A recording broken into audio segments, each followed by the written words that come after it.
Greetings and peace. I would like to start this with Bismillah ar-Rahman ar-Rahim, in the name of Allah, the Beneficent, the Most Merciful, and Assalamu alaikum wa rahmatullahi wa barakatuhu.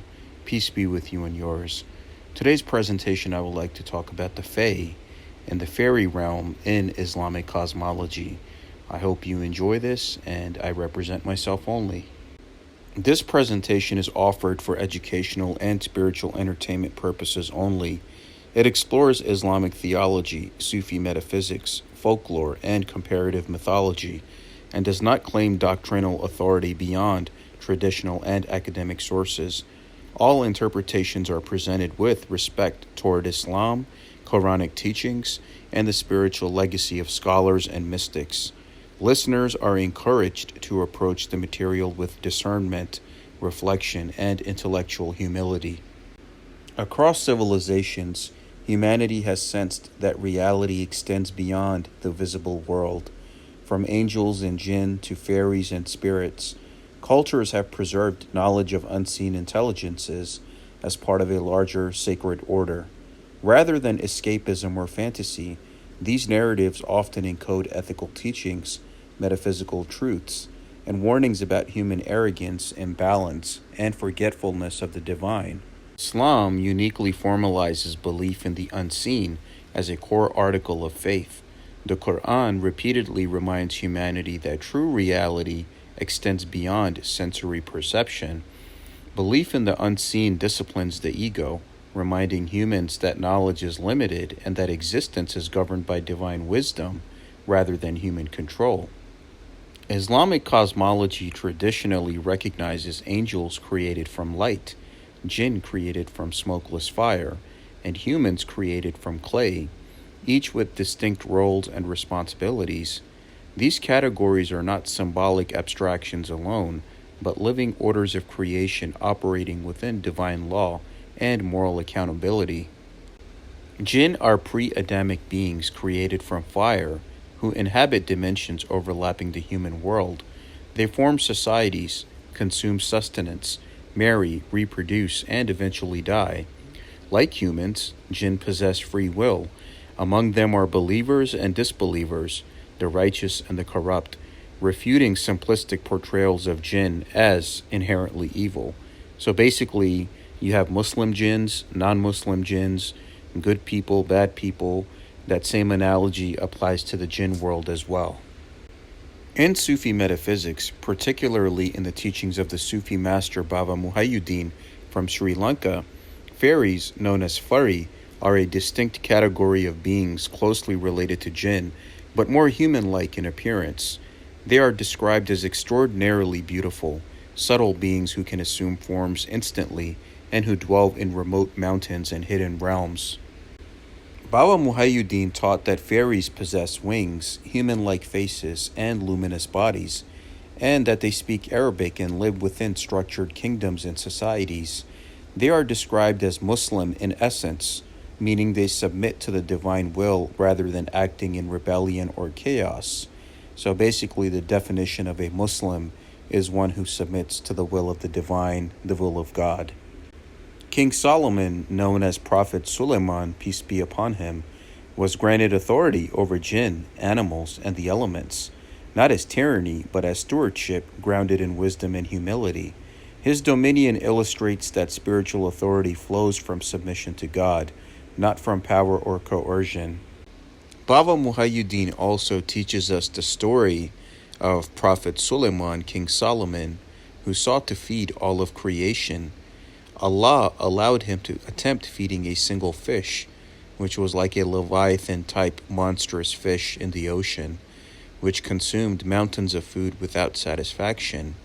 Only a single divine particle, which was sent by the Creator, satisfied the fish, teaching Suleiman that sustenance belongs to God alone, not even to prophets. So basically, Allah told him to stay in his lane, right? Even though he had command over the jinn, fairies, elements, you can't take the place of God. And that's basically right now what we're seeing, all these stories about Leviathan-type beings in the ocean and different monstrosities that exist beyond perception and conception of the mind. So Baba Muhayyuddin basically teaches that you have these beings that exist in the ocean as well, just like how the fairies are secluded in their own separate kingdoms within Earth. The fish symbolizes infinite divine provision, while Suleiman's effort represents the limits of human power, knowledge, and control. This story warns humanity against spiritual arrogance and the illusion that creation can be managed without God. So, besides the fish story, this also applies to the fairies and jinns. So, basically, humans are given that responsibility of being that divine, representative of God on earth, but at the same time, we're taught to stay in our lane. Baba Muhayyuddin suggested that many phenomena attributed to extraterrestrials may actually involve interdimensional beings already present on Earth. This challenges modern materialism, proposing that advanced consciousness, not distant planets, holds the true mystery. So basically, it's all here, like this realm that we're in Earth. In many mythologies, right, they tell you that Earth is in the middle and one realm exists on top of the other. So it's basically all in the same place. Islamic Fairies share similarities with the Celtic Fae, the Persian Peri, and the Hindu Gandharvas, being associated with beauty, music, subtle bodies, and liminal spaces. These parallels suggest a shared metaphysical truth expressed through different cultural languages. Western fairies are often portrayed as morally ambiguous tricksters, while Islamic cosmology insists on ethical accountability. In Islam, even unseen beings exist within divine law, rather than autonomous rebellion. Stories across South Asia and the Middle East describe humans taken to mountain realms by fairy spouses, echoing ancient initiatory myths. Symbolically, these narratives represent spiritual elevation, ego dissolution, and entry into hidden knowledge. So even in Pakistan, where I come from, they would tell us that if a fairy fell in love with you, she would basically take you as a spouse and take you to the mountains and stuff. Baba Muhayyuddin emphasized that unseen beings mirror the moral state of the human who encounters them. Purity of intention, humility, and remembrance of God are stronger protections than fear or ritual alone. So basically what is said that if you're a good person, a good pure-hearted soul and being, then you have no fear from other beings that exist out there. They will actually love and respect you in return. And these hidden beings remind humanity that it is not the apex of creation, but one part of a vast cosmic order. They teach restraint, humility, respect for nature, and awareness of unseen consequences. Those are the lessons we need to take and heed. Environmental collapse mirrors ancient warnings found in Jinn and fairy lore about disrespect toward the natural world. Spiritual amnesia, forgetting the unseen, leads to moral confusion and existential anxiety. Islam is not limited to humanity alone, but is the submission of all creation to divine will.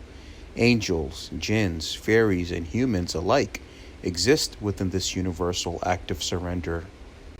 Sufi masters teach that jinn and fairies also represent inner dimensions of consciousness.